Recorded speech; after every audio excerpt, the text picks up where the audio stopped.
ರಾಣಿ ಚೆನ್ನಮ್ಮ ವೃತ್ತದಲ್ಲಿ ಧ್ವಜಾರೋಹಣವನ್ನ ಮಾಡಿದಂತ ಜಯವಂತ್ ಮಿಳ್ಳಿಸರು, ಅದೇ ರೀತಿಯಾಗಿ ನಮ್ಮ ಈ ಊರಿನ ಹಿರಿಯರು ಗೌಡರು ಆದಂತ ಶ್ರೀ ಸಿದ್ದನಗೌಡ ಪಾಟೀಲ್ ಅವರೇ, ಹಾಗೂ ಈ ಹೋರಾಟ ಸಮಿತಿಯ ಪದಾಧಿಕಾರಿಗಳಾದಂತ ರಾಜೇಂದ್ರ ಭದ್ರಣ್ಣವರವರೇ, ಬಿಂಸಿ ಮಗದುಮ್ಮ ಅವರೇ, ಮಲ್ಲು ತುಂಗಳ ಅವರೇ, ಪ್ರಶಾಂತ್ ಕೊಳಕೆ ಅವರೇ, ಮಾಳು ಹಿಪ್ಪರಿಗೆ ಅವರೇ,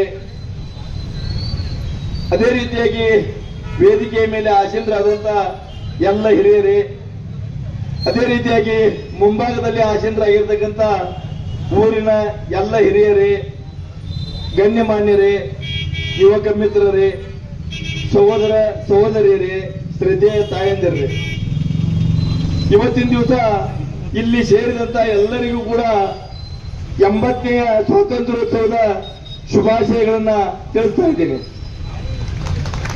ನಮ್ಮ ದೇಶಕ್ಕೆ ಬ್ರಿಟಿಷರಿಂದ ಸ್ವಾತಂತ್ರ್ಯ ಬರಬೇಕಾದ್ರೆ ಅನೇಕ ಸತ್ಯಾಗ್ರಹಗಳು, ಹೋರಾಟಗಳು, ತ್ಯಾಗ ಬಲಿದಾನಗಳಿಂದ ನಮಗೆ ಸ್ವಾತಂತ್ರ್ಯ ಬಂದಿರುವುದು ಎಲ್ಲರಿಗೂ ಗೊತ್ತಿರುವಂತಹ ವಿಷಯ. ಈ ಸ್ವಾತಂತ್ರ್ಯ ಹೋರಾಟದಲ್ಲಿ ಪ್ರಮುಖವಾಗಿ ಭಾಗವಹಿಸಿದವರು ಮಹಾತ್ಮ ಗಾಂಧಿ ಅವರು. ಅವರ ಮೂಲ ಹೆಸರು ಮೋಹನ್ ದಾಸ್ ಕರಮ್ಚಂದ್ ಗಾಂಧಿ. ಆದ್ರೆ ಅವ್ರಿಗೆ ಯಾರು ಮೋಹನ್ ದಾಸ್ ಕರಮ್ಚಂದ್ ಗಾಂಧಿ ಅಂತ ಯಾರೂ ಕರೆಯಾಗಿಲ್ಲ. ಅವರನ್ನ ಮಹಾತ್ಮ ಗಾಂಧೀಜಿ ಅದೇ ಕರೆದರು.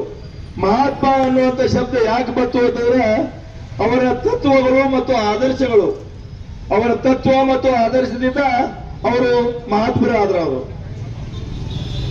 ಸಾಕಷ್ಟು ಸತ್ಯಾಗ್ರಹಗಳನ್ನ, ಹೋರಾಟಗಳನ್ನ ಮಾಡೋದ್ರ ಮೂಲಕ ನಮ್ಮ ದೇಶಕ್ಕೆ ಒಂದು ಗಟ್ಟಿಯಾಗಿ ಸ್ವಾತಂತ್ರ್ಯವನ್ನ ತಂದುಕೊಂಡ್ರು.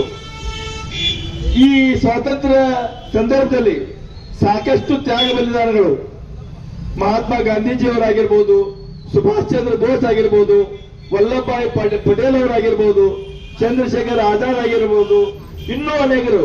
ಅದೇ ರೀತಿಯಾಗಿ ನಮ್ಮ ಕರ್ನಾಟಕದಲ್ಲಿ ಕಿತ್ತೂರು ಚೆನ್ನಮ್ಮ, ರಾಣಿ ಅಬ್ಬಕ್ಕ, ಸಂಗೊಳ್ಳಿ ರಾಯಣ್ಣ ಈ ರೀತಿ ಹೋರಾಟಗಳನ್ನು ಮಾಡೋದ್ರ ಮೂಲಕ ನಮ್ಮ ದೇಶಕ್ಕೆ ಸ್ವಾತಂತ್ರ್ಯವನ್ನು ತಂದುಕೊಟ್ಟಿದ್ದಾರೆ.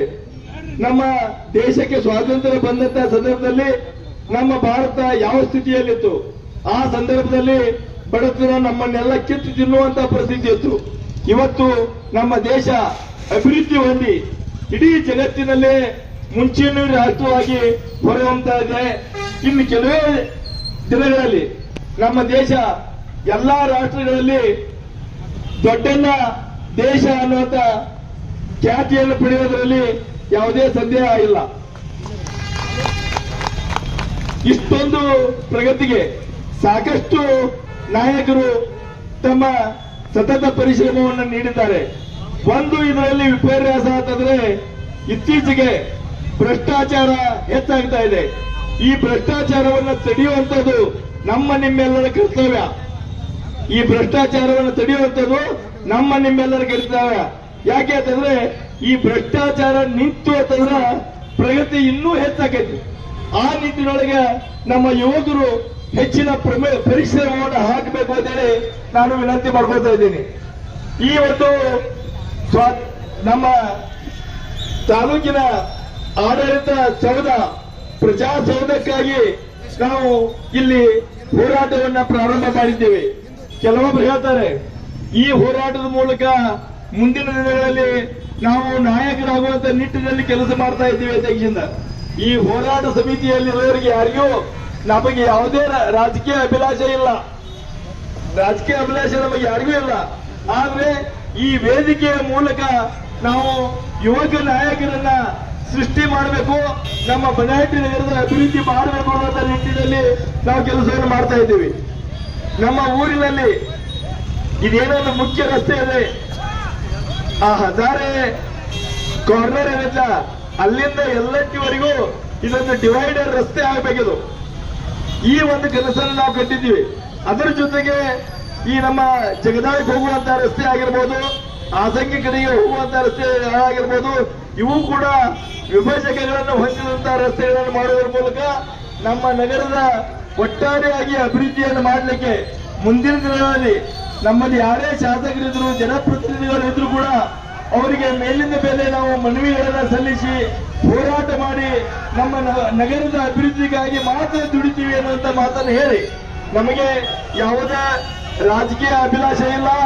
ನಾವೇನಿದ್ರು ಸಹಿತ ರಾಜಕೀಯ ನಾಯಕರನ್ನ ತಯಾರು ಮಾಡುವಂತ ನಿಟ್ಟಿನಲ್ಲಿ ಈ ಒಂದು ಬೆಳಗಾವಿ ನಗರ ಅಭಿವೃದ್ಧಿ ಸಮಿತಿ ಹಾಗೂ ಪ್ರಜಾಸೇವಾ ಹೋರಾಟ ಸಮಿತಿಗಳನ್ನ ನಾವು ಇಲ್ಲಿ ನಿರ್ಮಾಣ ಮಾಡಿದ್ದೇವೆ. ಇವತ್ತಿನ ದಿವಸ ನಮ್ಮ ಹೋರಾಟ 8ನೇ ದಿನಕ್ಕೆ ಕಾಲ ಹಿಡಿತಾ ಇದೆ. ಈ 8ನೇ ದಿನದ ಸತ್ಯಾಗ್ರಹಕ್ಕಾಗಿ ಇಲ್ಲಿ ಸಾಕಷ್ಟು ಜನ ತಂಡವಾಗಿ ಮಾತುಕಿಸಿದ ಈ ಸತ್ಯಾಗ್ರಹದಲ್ಲಿ ಭಾಗವಹಿಸಲಿಕ್ಕೆ ಉತ್ಸುಕರಾಗಿದ್ದಾರೆ. ಅವರನ್ನು ಈ ಎರಡೂ ಸಮಿತಿಗಳ ಪರವಾಗಿ ಸ್ವಾಗತ ಮಾಡಿಕೊಂಡಿದ್ದ ನಮ್ಮ ಈ ಒಂದು ಹೋರಾಟ ಏನಿದೆ ಇದನ್ನ ಎಲ್ಲರೂ ಕೂಡಿ ಒಗ್ಗಟ್ಟಾಗಿ ಯಶಸ್ಸು ಮಾಡೋಣ. ತಮ್ಮೆಲ್ಲರ ಸಹಕಾರ ಇದಕ್ಕೆ ಬೇಕು ಅನ್ನುವಂತ